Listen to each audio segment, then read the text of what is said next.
राहुल गांधी जो महान तत्व ज्ञानी है और उनके पास मंत्रों का भी ज्ञान है, बहुत बड़े विद्वान है। कहाँ राहुल गांधी, कहाँ हमारे योगी जी, कहाँ मोदी जी। तो ये सरासर बेईमानी है भाई साहब तुम्हारी। कांग्रेस पार्टी के पास दो मौके हैं। हम भारत के लोग सिर्फ राम की पूजा नहीं करते, हम भारत के लोग कृष्ण को भी मानते हैं, हम भारत के लोग शिव को भी मानते हैं। दो मौके बाकी हैं। कांग्रेस पार्टी सनातनी है तो सबूत पेश करे, चले कोर्ट में और एक कोई हलफनामा दाखिल करे कि हम शिव और कृष्ण की लड़ाई में शामिल हैं। क्या नाम है मैम? माधुरी सिंह त्रिपाठी हूँ मैं।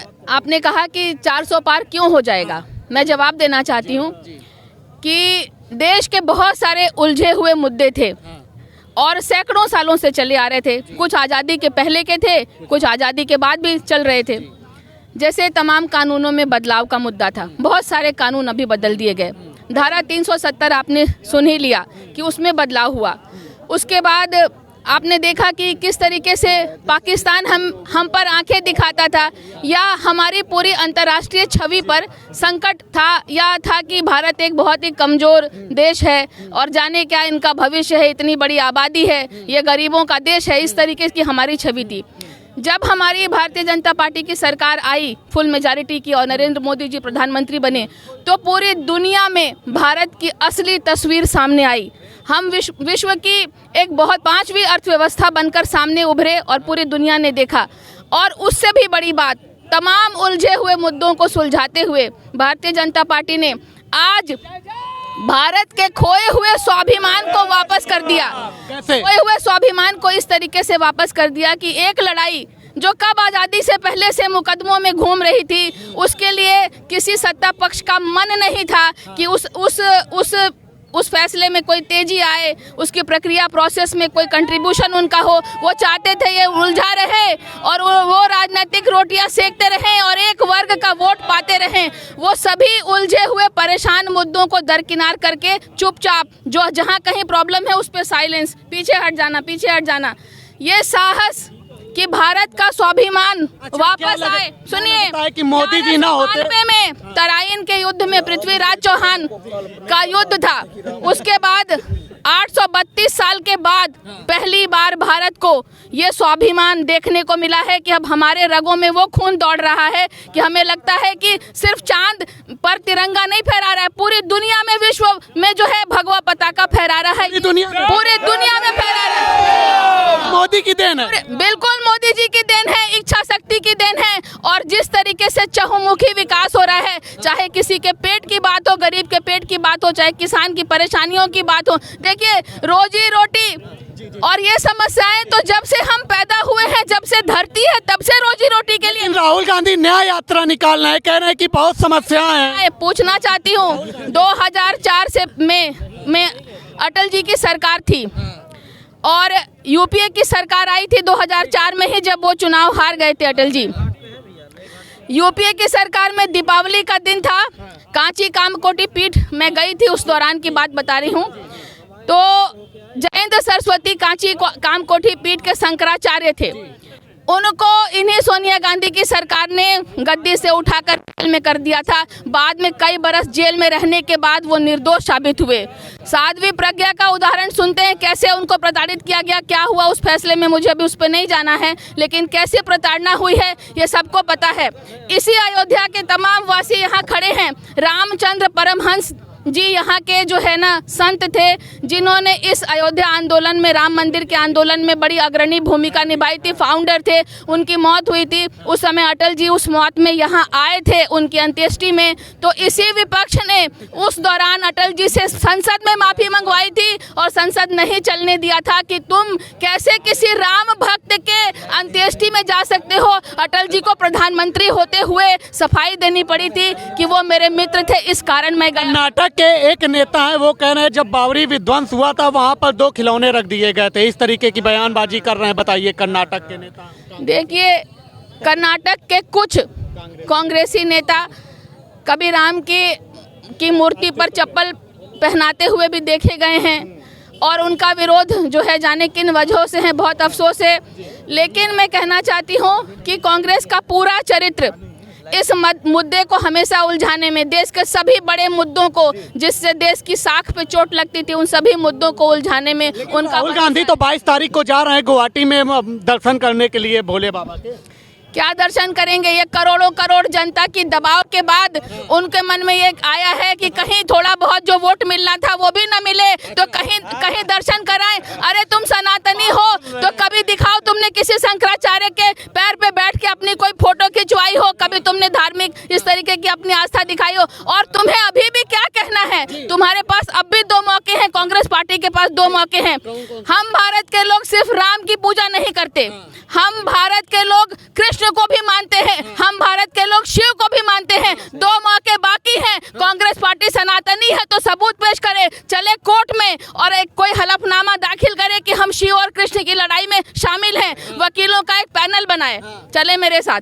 प्रधानमंत्री की बात करिए, 24 में बनाइए, उसके बाद देखा जाएगा। 400 पार, उसके भी आगे होता होगा तो वो सीटें मिलेंगी तो राहुल गांधी नहीं। देखिए, अगर आप राहुल गांधी का नाम लेंगे तो माफ करिएगा, आपकी पत्रकारिता पे प्रश्न चिन्ह उठ जाएगा। राहुल गांधी का नाम लेते हैं। बिल्कुल, इसलिए कि ये जो बड़ा जनाधार देख रहे हैं आप, ये सिर्फ जनाधार सनातन का ही नहीं है, ये उन लोगों का भी है, उन गरीब कमजोर किसान मजदूरों का भी है जिनके पेट में आज अनाज सुनिश्चित किया गया है, जिनको आयुष्मान कार्ड। 400 पार किसको दे रहे हैं? 400 पार को भारतीय जनता पार्टी को। और अब नहीं, वो दिन भी आएगा, कहीं 545 के 545 43 ना आ जाए। आप ये भी दिन के लिए इंतजार करिए।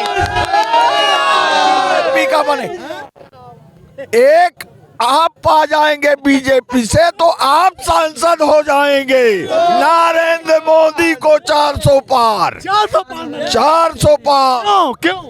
भैया, नरेंद्र मोदी जी के ऐसे कार्य हुए हैं, कह जैसे धारा 70 छुओगे तो आग लग जाएगी, हैं? वो आग कहीं मच्छर तक नहीं मरा, आप देखते हैं धारा 70 समिट गई, हैं? और आपका अयोध्या मंदिर 500 वर्ष पुराना, एक मच्छर नहीं बिना रक्तपात के फैसला हुआ, मंदिर बन गया। हम मंदिर बन के 22 को उद्घाटन हो रहा है, प्राण प्रतिष्ठा हो रही है और विश्व में भारत विश्व गुरु की ओर जा रहा है। क्या लग रहा है 24 में राहुल गांधी भी यात्रा निकाल रहे हैं, अखिलेश यादव भी यात्रा निकाल रहे हैं पीडीए की, और क्या लग रहा है इस बार 24 में माहौल? बड़ी छोटी बात कर दी यार, कंपैरिजन है। सुनो यार, कोई नहीं, माइक तो आवाज़ आएगी यार। कहाँ कंपैरिजन कर रहे हो तुम? अखिलेश यादव जी की वाइफ कहती है, अखिलेश यादव की वाइफ कहती है कि जो बीजेपी प्रचार कर रही है सनातन का, और जो घर घर दिए घी भी, यार क्या हिंदू हिंदू की इतनी औकात क्या समझती हैं वो? हिंदू की इतनी औकात, हमारी इतनी औकात है, हम घी के पीपे बहा सकते हैं। दूध की नदियाँ हिंदुस्तान में ऑलरेडी पंडित जी बहती हैं। और दूसरी बात ये है कि अखिलेश यादव भैया, उनका पता नहीं होता कहाँ कब क्या बोल दें। और आपके राहुल गांधी जो महान तत्व ज्ञानी है और उनके पास मंत्रों का भी ज्ञान है, बहुत बड़े विद्वान है यार, तुम उनकी तुलना योगी जी से कर रहे हैं। कहाँ राहुल गांधी, कहाँ हमारे योगी जी, कहाँ मोदी जी? तो ये सरासर बेईमानी है भाई साहब तुम्हारी, ऐसी बात मत बोलना। क्यों यार, जैसे सतयुग में, जैसे द्वापर में महाराज जी खड़े हैं, जैसे श्री राम जी के लिए हनुमान जी ने सीना फाड़ के दिखाया था, राम जी बैठे थे। यहाँ जितने कट्टर सनातनी है ना, पहले फ्रंट पे दिखेंगे मोदी जी, उसके बैक। अच्छा, क्या ये लोग सनातनी नहीं है क्या? अखिलेश यादव और ये राहुल गांधी? भैया, ये जो सनातन, ये जो नहीं महाराज, ये हमारे आदरणीय खड़े हैं, ये जो सनातन है ना, औरंगजेब की भी औकात नहीं किसी के। इन्होंने ध्वस्त कितना करा, 1200 साल से लेकर, और कितना ध्वस्त करने की कोशिश करी, लेकिन सनातन जो है कितना बड़ा विराट हमारा स्वरूप है, हमारे नारायण ने कभी गिरने नहीं दिया, डगमगाने। कितने लोग कन्वर्टेड हो गए, सनातन वहीं का वहीं खड़ा है। आज ये वोट की राजनीति के लिए अगर लालू प्रसाद यादव हो गया, तेजस्वी यादव कहते हैं मेरे सपने में श्री राम आए हैं, उनका कितना मूड ज्ञान है ये। एक तरह तो कहते हैं कृष्ण भगवान का भक्त हूँ, अरे उन्हीं के तो अवतार हैं, राम मंदिर जिनका बन रहा है, जिन्होंने दुनिया में प्राण डाले। शंकराचार्य को भी महाराज, आप विद्वान हैं, मुझे हिसाब से उन्होंने गलत कहा, उन्हें नहीं कहना चाहिए था, वो लोगों की सिधाई में आ गए। शंकराचार्य को ये ज्ञान देना ही नहीं था, भले ही वो बड़े तत्वज्ञानी है, लेकिन ये बात नहीं कहनी थी कि ये गलत है। भैया जो दुनिया में प्राण दे रहे हैं, कर्नाटक के नेता आज बोल दिए हैं कि वहाँ पे जब बावरी विध्वंस हुआ था तब 2 खिलौने रख दिए गए, ऐसी ऐसी घटिया बातें कर रहे हैं, बताइए। यार मेरी बात सुनिए, जो जो हमारे श्री राम है ना, हमें ये सारी ये तो मूड, ये तो कीड़े मकोड़े हैं। हमें हमारे मोदी ने, योगी ने, जो हमारे नारायण, जो हमारे श्री राम, हम आने वाली पीढ़ियों को दिखा सकते हैं कि देखो भाई यहाँ पर हमारे रामलला का जन्म हुआ और यहाँ पर किस तरह से बर्बरतापूर्ण इनका विध्वंस कर दिया था, इनके मंदिर को तोड़ दिया था। आज मोदी जी, योगी जी इतिहास में अमर किस लिए हो गए? इस वजह से हो गए। आपका नाम क्या है? मेरा नाम विनोद है, मैं दिल्ली का रहने वाला हूँ। दिल्ली के रहने वाले हैं। राहुल गांधी की जो न्याय यात्रा निकाली जा रही है, व्यक्ति है, उसकी गणना कहाँ कर रहे हो तुम? वो बहुत तत्वज्ञानी है, हिमालय में जाके उन्होंने बहुत साधनाएं हासिल कर रखी हैं। जिस बंदे को यार ये नहीं पता, जिस बंदे को ये नहीं पता कि कब क्या बोलना है, कब क्या नहीं बोलना है, कैसे आलू फटता है। अरे यार मेरा भी दिमाग भैया, मेरे दवाई नहीं है मेरे पास में, या नहीं, उसकी बातें अगर मैं करूँगा ना तो मेरे भी दिमाग में दर्द हो जाएगा। तो मैं क्या क्या बातें करूँ? योगी जी देखो, मोदी जी देखो, एक वो भी तो 22 तारीख को राहुल गांधी जा रहे हैं ना पूजा करने के लिए गुवाहाटी में महाकाल के। उसे ये नहीं पता बंदे को कि जनेऊ किधर पहनते हैं, किस तरह से पहनते हैं। उसे ये नहीं पता महाराज जी कि जो आरती है उल्टी करनी है, सीधी करनी है। तो यार वो तत्वज्ञानी है, उसके पास में ब्रह्मांड का अलौकिक ज्ञान है, इटली का ज्ञान है, तो बहुत अलग चीज़ है। मोदी जी, योगी जी, उनका कॉन्सेप्ट अलग है। ये हमारा सौभाग्य है और मेरा तो कि ऐसे ऐसे सज्जन भी मेरे पास में खड़े हैं और इनके पास बोलने का मुझे अवसर मिल रहा है आपके चैनल के माध्यम। क्या क्या इस बार जनता युवा है, जैसे आप क्या सोच के वोट कर रही है इस बार? सोच है आज की डेट में, जैसे बच्चे से हम पूछ लेते थे पहले, बेटा श्री राम को जानते हो? तो ये बोलता था हाँ जानता हूँ। उसी तरह से आज मोदी का नाम लोगे ना तो वो कहेगा कि हाँ मोदी जी को जानते हैं। कैसे जानते हो? उन्होंने राम मंदिर बनवाया था। तो ये बच्चे को पता है और सनातन को इतना ज़्यादा विस्तृत रूप दिया है। मैं तो कहूँगा मीडिया, जो ये कहते हैं ना मीडिया पक्षपाती है, मीडिया ये है, भैया आप खुल के मैदान में आ जाओ, चौड़ा होके कहो मैं कट्टर सनातनी हूँ, कि मुझे बताने में इतना गर्व होता है कि भाई मैं हिंदुओं को रिप्रेजेंट कर रहा हूँ। मैं योगी जी के बारे में अच्छा बोलूँगा, जो उनकी गलत तरीके से निंदा करेगा उसको मैं गलत बोलूँगा। और योगी जी गलत कभी कर ही नहीं सकते।